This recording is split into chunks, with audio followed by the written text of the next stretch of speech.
26 जनवरी 2023 की बाबा की साकार मुरली है। मुरली के महावाक्य हैं, मीठे बच्चे, अमृत वेले के शांत शुद्ध वायुमंडल में तुम देह सहित सब कुछ भूल मुझे याद करो। उस समय याद बहुत अच्छी रहेगी। प्रश्न है, बाप की ताकत प्राप्त करने के लिए तुम बच्चे सबसे अच्छा कर्म कौन सा करते हो? उत्तर है, सबसे अच्छा कर्म है बाप पर अपना सब कुछ यानी तन मन धन सहित अर्पण करना। जब तुम सब कुछ अर्पित करते हो तो बाप तुम्हें रिटर्न में इतनी ताकत देता जिससे तुम सारे विश्व पर सुख शांति का अटल अखंड राज्य कर सको। दूसरा प्रश्न है, बाप ने कौन सी सेवा बच्चों को सिखलाई है जो कोई मनुष्य नहीं सिखला सकता? उत्तर है, रूहानी सेवा। तुम आत्माओं को विकारों की बीमारी से छुड़ाने के लिए ज्ञान का इंजेक्शन लगाते हो। तुम हो रूहानी सोशल वर्कर। मनुष्य जिस्मानी सेवा करते लेकिन ज्ञान इंजेक्शन देकर आत्मा को जागती ज्योत नहीं बना सकते। यह सेवा बाप ही बच्चों को सिखलाते हैं। ओम शांति। भगवानुवाच, यह तो समझाया गया है कि मनुष्य को भगवान कभी भी नहीं कहा जा सकता। यह है मनुष्य सृष्टि और ब्रह्मा विष्णु शंकर ही सूक्ष्म वतन में। शिव बाबा है आत्माओं का अविनाशी बाप। विनाशी शरीर का बाप तो विनाशी है, यह तो सब जानते हैं। पूछा जाता है कि तुम्हारे इस विनाशी शरीर का बाप कौन है? आत्मा का बाप कौन है? आत्मा जानती है, वह परम धाम में रहते हैं। अभी तुम बच्चों को देह अभिमानी किसने बनाया? देह को रचने वाले ने। अब देही अभिमानी कौन बनाता है? जो आत्माओं का अविनाशी बाप है। अविनाशी माना जिसका आदि मध्य अंत नहीं है। अगर आत्मा का और परम आत्मा का आदि मध्य अंत कहे तो फिर रचना का भी सवाल उठ जाए। उनको कहा जाता है अविनाशी आत्मा, अविनाशी परमात्मा। आत्मा का नाम आत्मा है। बरोबर आत्मा अपने को जानती है कि हम आत्मा हैं। मेरी आत्मा को दुखी मत करो, मैं पापात्मा हूँ, यह आत्मा कहती है। स्वर्ग में कभी भी यह अक्षर आत्माएं नहीं कहेगी। इस समय ही आत्मा पतित है जो फिर पावन बनती है। पतित आत्मा ही पावन आत्मा की महिमा करती है। जो भी मनुष्यात्माएं हैं उनको पुनर्जन्म तो ज़रूर लेना ही है। यह सब बातें हैं नहीं। बाप फरमान करते हैं, उठते बैठते मुझे याद करो। आगे तुम पुजारी थे, शिवाय नमः कहते थे। अब बाप कहते हैं, तुम पुजारियों ने नमः तो बहुत बारी किया, अब तुमको मालिक पूज्य बनाता हूँ। पूज्य को कभी नमः नहीं करना पड़ता। पुजारी नमः अथवा नमस्ते कहते हैं। नमस्ते का अर्थ ही है नमः करना। कांध थोड़ा नीचे ज़रूर करेंगे। अब तुम बच्चों को नमः कहने की दरकार नहीं। न लक्ष्मी नारायण नमः, न विष्णु देवताय नमः, न शंकर देवताय नमः। यह अक्षर ही पुजारीपन का है। अब तो तुमको सारी सृष्टि का मालिक बनना है, बाप को ही याद करना है। कहते भी हैं वह सर्व समर्थ है, कालों का काल, अकाल मूर्त है, सृष्टि का रचयिता है, ज्योतिर्बिंदु स्वरूप हैं। आगे उनकी बहुत महिमा करते थे। फिर कह देते थे सर्वव्यापी। कुत्ते बिल्ली में भी हैं तो सभी महिमा खत्म हो जाती। इस समय के सब मनुष्य ही पाप आत्माएं हैं तो फिर जानवरों की क्या महिमा होगी। मनुष्य की ही सारी बात है। आत्मा कहती है मैं आत्मा हूँ, यह मेरा शरीर है। जैसे आत्मा बिंदु है वैसे परम पिता परमात्मा भी बिंदु है। वह भी कहते मैं पतितों को पावन बनाने साधारण तन में आता हूँ। आकर बच्चों का ओबीडियंट सर्वेंट बन सर्विस करता हूँ। मैं रूहानी सोशल वर्कर हूँ। तुम बच्चों को भी रूहानी सेवा करना सिखलाता हूँ और सब जिस्मानी हद की सेवा करना सिखलाते हैं। तुम्हारी है रूहानी सेवा। तब कहा जाता है ज्ञान अंजन सद्गुरु दिया। सच्चा सद्गुरु वह एक ही है, वही अथॉरिटी है। सभी आत्माओं को आकर इंजेक्शन लगाते हैं। आत्माओं में ही विकारों की बीमारी है। यह ज्ञान का इंजेक्शन और कोई के पास होता नहीं। पतित आत्मा बनी है न कि शरीर जिसको इंजेक्शन लगाए। 5 विकारों की कड़ी बीमारी है। इसके लिए इंजेक्शन ज्ञान सागर बाप के सिवाय कोई के पास भी है नहीं।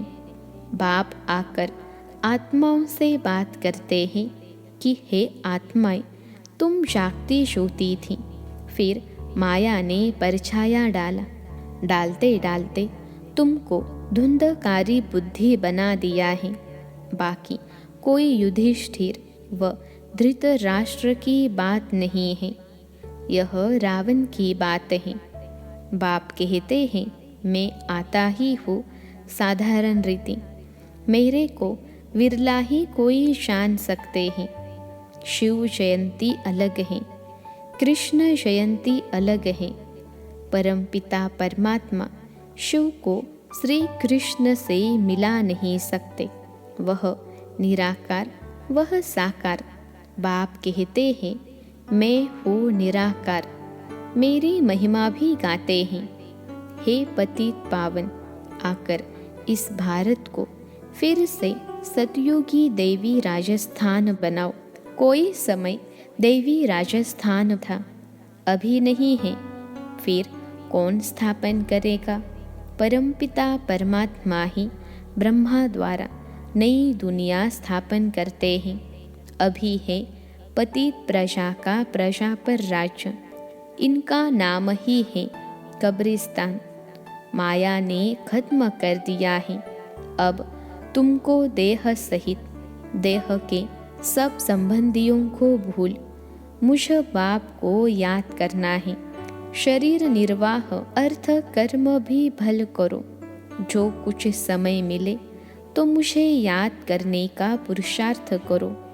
यह एक ही तुमको युक्ति बताते हैं। सबसे शास्त्री मेरी याद तुमको अमृत वेले रहेगी, क्योंकि वह शांत शुद्ध समय होता है।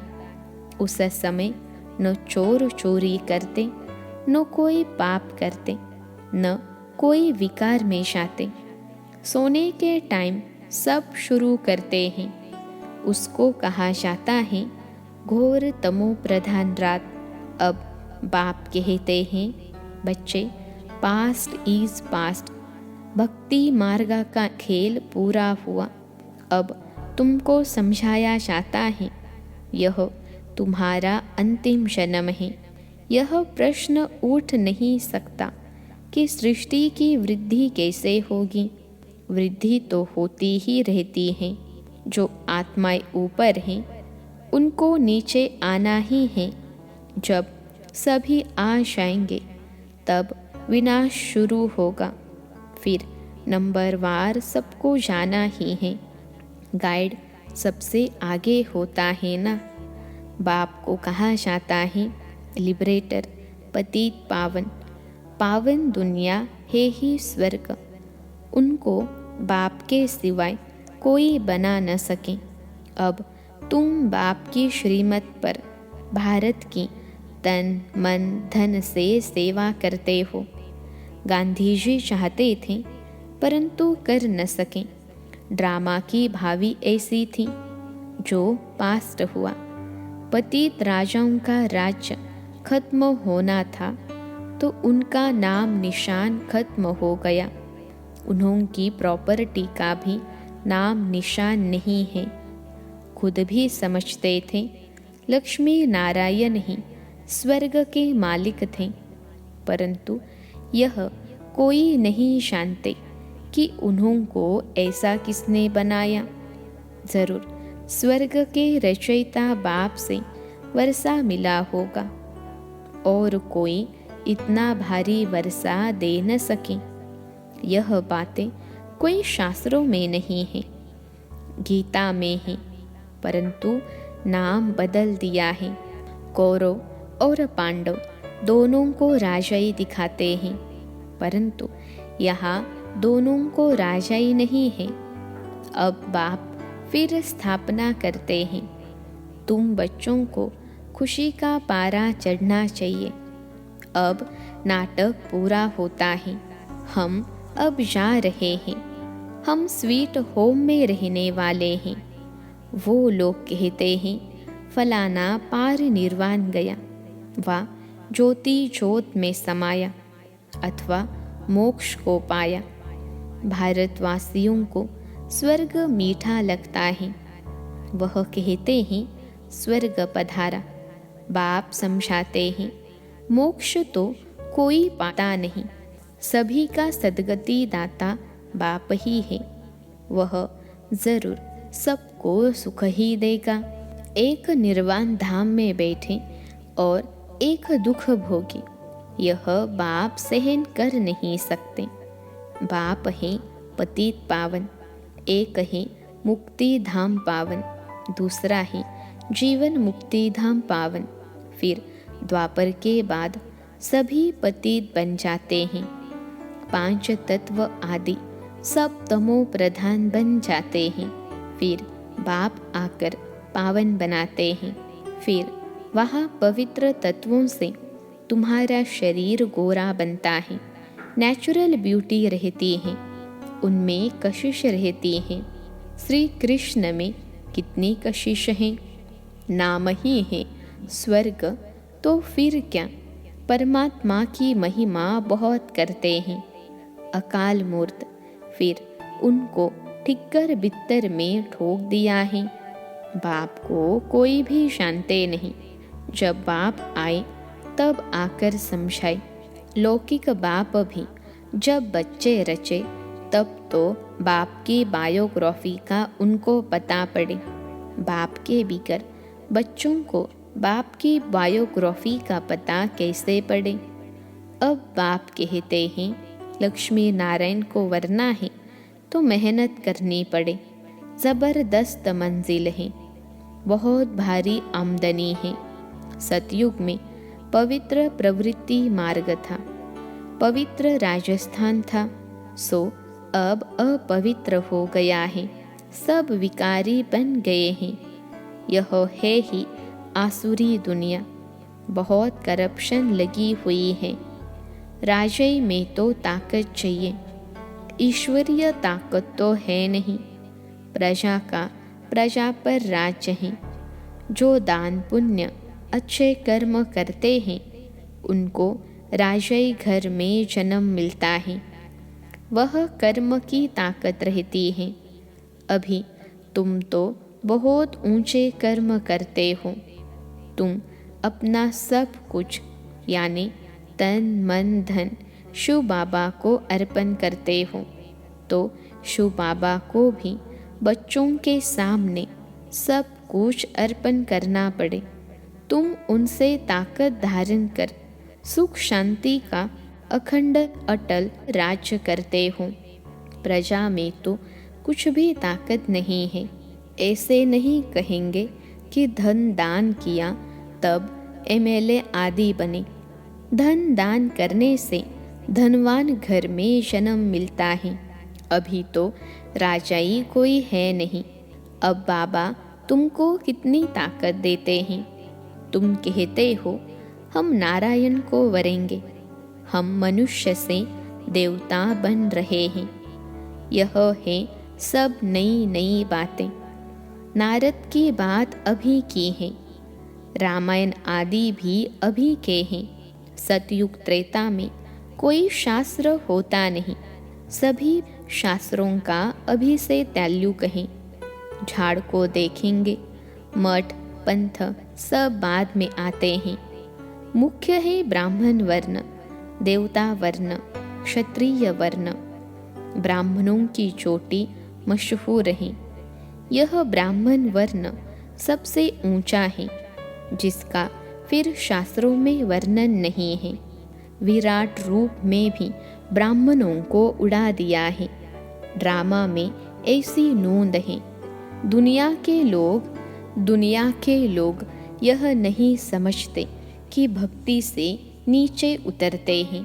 कह देते हैं भक्ति से भगवान मिलता है। बहुत पुकारते हैं, दुख में सिमरन करते हैं। सो तो तुम अनुभवी हो, वहाँ दुख की बात नहीं। यहाँ सब में क्रोध है, एक दो को गाली देते रहते हैं। अभी तुम शिवाय नमः नहीं कहेंगे। शिव तो तुम्हारा बाप है ना। बाप को सर्वव्यापी कहने से ब्रदरहुड उड़ जाता है। भारत में कहते तो बहुत अच्छा है, हिंदू चीनी भाई भाई, चीनी मुस्लिम भाई भाई। भाई भाई तो है ना, एक बाप के बच्चे हैं। इस समय तुम जानते हो हम एक बाप के बच्चे हैं। यह ब्राह्मणों का सिजरा फिर से स्थापन हो रहा है। इस ब्राह्मण धर्म से देवी देवता धर्म निकलता है। देवी देवता धर्म से क्षत्रिय धर्म, क्षत्रिय से फिर इस्लामी धर्म निकलेगा। सिजरा है ना, फिर बौद्धि क्रिश्चियन निकलेंगे। ऐसे वृद्धि होते होते इतना बड़ा झाड़ हो गया है। यह है बेहद का सिजरा, वह होता है हद का। यह डिटेल की बातें जिसको धारण नहीं हो सकती, उनके लिए बाप सहज युक्ति बताते हैं कि बाप और वर्षे को याद करो तो स्वर्ग में जरूर आएंगे। बाकी ऊंच पद प्राप्त करना है तो उसके लिए पुरुषार्थ करना है। यह तो तुम बच्चे जानते हो।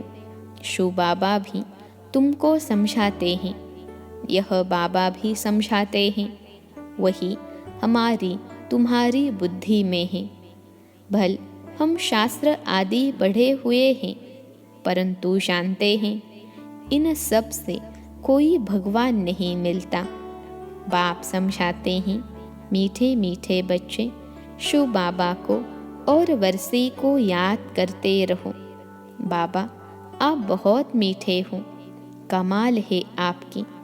ऐसे ऐसे महिमा करनी चाहिए बाप की। तुम बच्चों को ईश्वरीय लॉटरी मिली है। अब मेहनत करनी है ज्ञान और योग की। इसमें ज़बरदस्त प्राइज मिलती है, तो पुरुषार्थ करना चाहिए। अच्छा, मीठे मीठे सिखिलते बच्चों प्रति माता पिता बाप दादा का याद प्यार और गुड मॉर्निंग। रूहानी बाप की रूहानी बच्चों को नमस्ते। हम रूहानी बच्चों की सिखिलते रूहानी माता पिता बाप दादा को याद प्यार, गुड मॉर्निंग और नमस्ते बाबा नमस्ते। धारणा के लिए मुख्य सार पहली पॉइंट है, अब नाटक पूरा हो रहा है। हम अपने स्वीट होम में जा रहे हैं। इस स्मृति से खुशी का पारा सदा चढ़ा रहे। दूसरी पॉइंट है, पास्ट सो पास्ट कर इस अंतिम जन्म में बाप को पवित्रता की मदद करनी है। तन मन धन से भारत को स्वर्ग बनाने की सेवा में लगना है। आज का वरदान है, सर्व पुराने खातों को संकल्प और संस्कार रूप से भी समाप्त करने वाले अंतर्मुखी भव। सर्व पुराने खातों को संकल्प और संस्कार रूप से भी समाप्त करने वाले अंतर्मुखी भव। विश्लेषण है, बाप दादा बच्चों के सभी चोपड़े अब साफ देखने चाहते हैं। थोड़ा भी पुराना खाता अर्थात बाह्य मुक्ता का खाता संकल्प व संस्कार रूप में भी रह न जाए। सदा सर्व बंधन मुक्त और योग युक्त, इसी को ही अंतर्मुखी कहा जाता है। इसलिए सेवा खूब करो, लेकिन बाह्यमुखी से अंतर्मुखी बनकर करो। अंतर्मुखता की सूरत द्वारा बाप का नाम बाला करो। आत्माएं बाप का बन जाए, ऐसा प्रसन्न चित्त बनाओ। आज का स्लोगन है, अपने परिवर्तन द्वारा संकल्प, बोल, संबंध, संपर्क में सफलता प्राप्त करना ही सफलता मूर्त बनना है। अपने परिवर्तन द्वारा संकल्प, बोल, संबंध, संपर्क में सफलता प्राप्त करना ही सफलता मूर्त बनना है। अच्छा, ओम शांति।